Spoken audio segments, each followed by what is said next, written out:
Alright, ladies and gentlemen, welcome back to the channel. Keegan Murray is absolutely balling out right now in the Summer League. 24 points, 7 rebounds for him tonight in yet another victory for the Sacramento Kings. We're going to be talking bigger picture Kings. I haven't made a Kings video in somehow 2 weeks.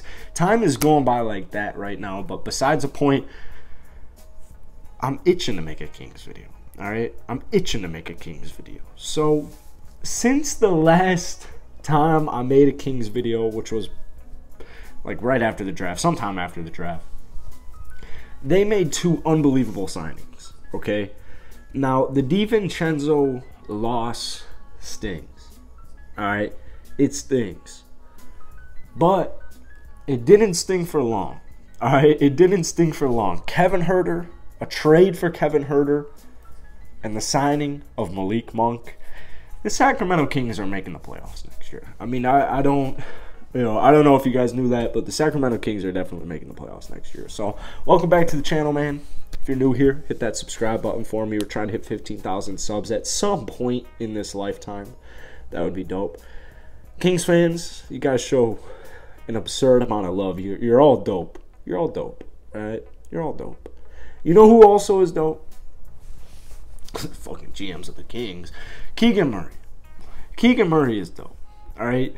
Now, here's the thing about Keegan Murray. And I will hold myself accountable 100%. Call me out on my bullshit. I'm going to call out others' bullshit. You know, we're going to keep it real on this channel.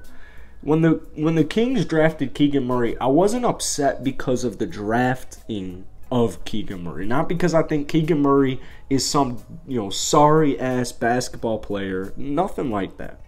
I just think Jaden Ivey's going to be a really good talent. This was definitely a fit draft pick, right? Keegan Murray, from his 3 Summer League games and from college also, I would consider him 100% as a forward. 100% as a power forward. He'll probably play some at the 3, probably play some at the 4. I don't know how they're going to deal with that, or not deal with, that sounds so like negative, because it's not a negative in the slightest. Harrison Barnes, Keegan Murray. Harrison Barnes to me is more of a power forward. Keegan Murray also is more of a power forward. And we'll talk about why the Kings are most likely done, but at the same time, I wouldn't be surprised if they weren't done, because they could use a couple of different things, maybe like a veteran backup point guard. We'll talk about Davion Mitchell, don't worry. And then just a 3 to fill in more spot minutes. I have some players that we're going to be talking about a little bit later on in this video, but real quick, I want to talk about Keegan because he's balling his freaking ass off right now.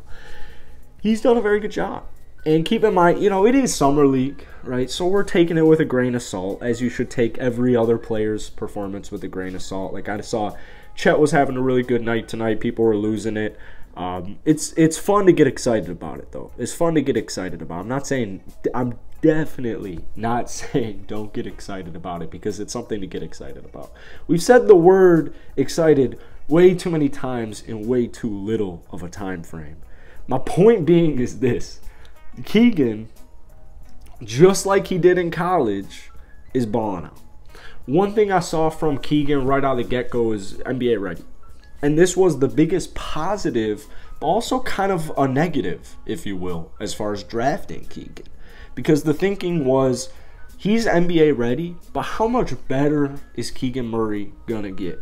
Well, just after the last couple of weeks, from what I've seen, like the intangibles, the stuff you won't see on the box score, the post-game interviews, the interviews in general, the training camp workouts, everything combined, all the quotes, has me thinking Keegan Murray is that guy. Keegan Murray is not shying away from anything in basketball. He's not shying away from it. He's ready to step up. He's been waiting his whole life to step up. And I know that might sound a little redundant. It might sound like it goes without saying, but trust me. I mean, look at Ben Simmons. Look at Harden. Harden's, I'm not trying to be disrespectful here. But look at Ben Simmons. All right, look at Ben Simmons. Not a winner. Ben Simmons isn't a winner. Sorry, Ben. You're not watching this video, but he just, there's always an excuse.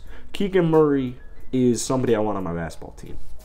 All right, moving past Keegan, we have this roster here, and for some reason you can't find an updated Kings list. Oh, by the way, let the record show I'm a big Sasha and Keon fan, and also Nemus Kita. I'll take a 7-footer. I'll take a 7-footer at 250 pounds. You're damn straight about that one. Lineup as far as next year, we'll see. I think Kevin Huerter will be the starter, but at the same time, Malik Monk really impressed with the Lakers last season, so it might be Malik Monk. And also, they might make some moves. Who knows? We'll talk about that at the end of this video. But as far as right now, your starting lineup is looking like of sorts. Darren Fox, Kevin Huerter / Malik Monk, Harrison Barnes / Keegan Murray, and then Harrison Barnes / Keegan Murray, and then you have Domantas Sabonis as your 5. The bench is looking really solid as well. Davion Mitchell, if you guys have been watching my videos, I'm huge on Davion Mitchell. I think he's an absolute G. I think he's an absolute stud. Defensively, he's already a beast. And offensively, I saw, first off, enough in college, but I saw enough last year from Davion Mitchell that he won't be a... I don't think anyone was ever thinking he was going to be a complete bum on offense because no one was thinking that, but there's definitely offensive potential there with Davion Mitchell. So as far as just being kind of a jack of all trades at the point guard position, a phenomenal two-way point guard, we'll see how he does in his second season. I'm very hopeful for him. But with the trading for Kevin Huerter, you do pose some problems. You got rid of Maurice Harkless. You got rid of Justin Holiday. I know, to the average viewer, that might not be anything too crazy, but those are two critical forwards for the Kings. You're trading 2 forwards for a guard, and the Kings definitely could use some more forward help. 100,000% could use some more forward help. I wouldn't be surprised if Alex Len gets shipped off. In fact, my money would be on Alex Len getting shipped off. I'm very, very, very glad that Richaun Holmes seems to be like he's staying in Sacramento. If Richaun Holmes, the way I view it is this, and let me know, Kings fans, hopefully this video hits Kings algorithm, because let me know in the comment section. But my assumption is that if Richaun Holmes is staying, Harrison Barnes is staying.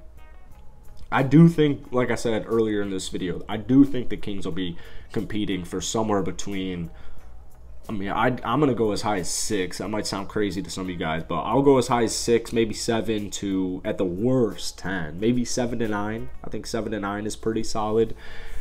But I like what they have. Trey Lyles as well. Oh, I've got this in my note section. And Sasha, can't forget about Sasha. I heard he's balling his ass off. Political Science Exam 3. That's because I'm in the wrong thing. All right, here are some point guards. I forget which article. I'm sorry, I'm sorry to whichever Sacramento article this was where I was reading. I'm not trying to get any plagiarism or copyright. I do apologize. But I was reading a Kings article on some players that they could look into signing. And as far as backup point guard goes, you have Facu, you got Elfrid Payton, and you got Chris Chiozza. I'm not too big on Chiozza. I don't think he really did too much for Golden State. Elfrid Payton might be on the right track, but I would probably go with Facu. I know his age might scare some people. At the end of the day, though, I think the forward position is a lot more important than a backup point guard because, like I said, you got Davion Mitchell, and I'm very hopeful for Davion Mitchell. If you have any, and I'll knock on wood because I'm not trying to give any bad juju to the Kings. Not that I even possess that ability or power. But if you get one injury to Harrison Barnes or Keegan Murray, and it could be the slightest fucking thing, or you get one foul trouble game where one of them fouls out too early, that poses issues. That poses issues because you're very slim at the forward position. And you do have some roster spots that need to be filled. There's plenty of time, so that's not a huge worry as free agency literally just started, but it is something to keep in the back of your mind.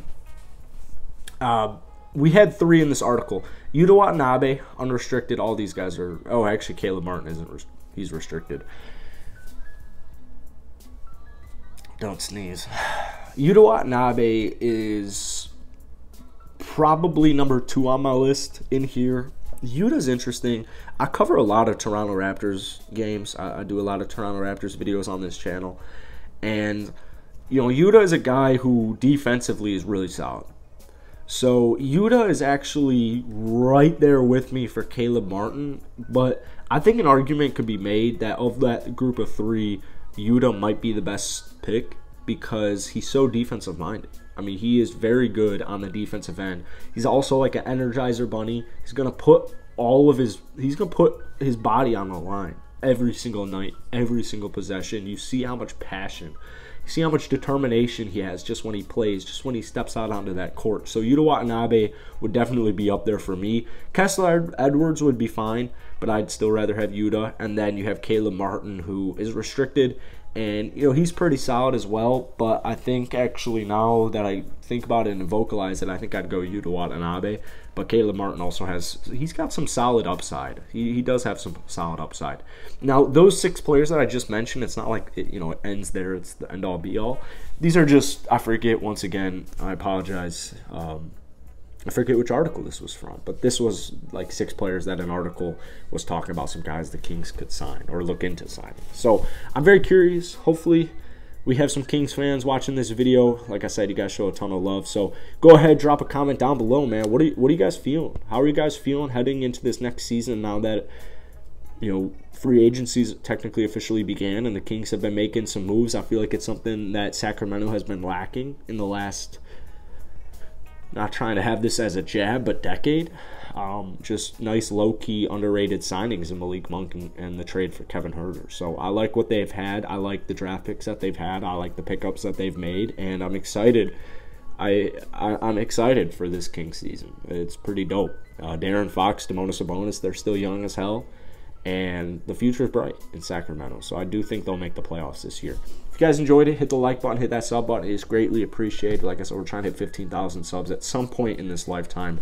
Hopefully it happens. And that's it for today, man. Drop some comments down below. I love reading them all. And I'll see you guys. Hopefully I'll see you guys later.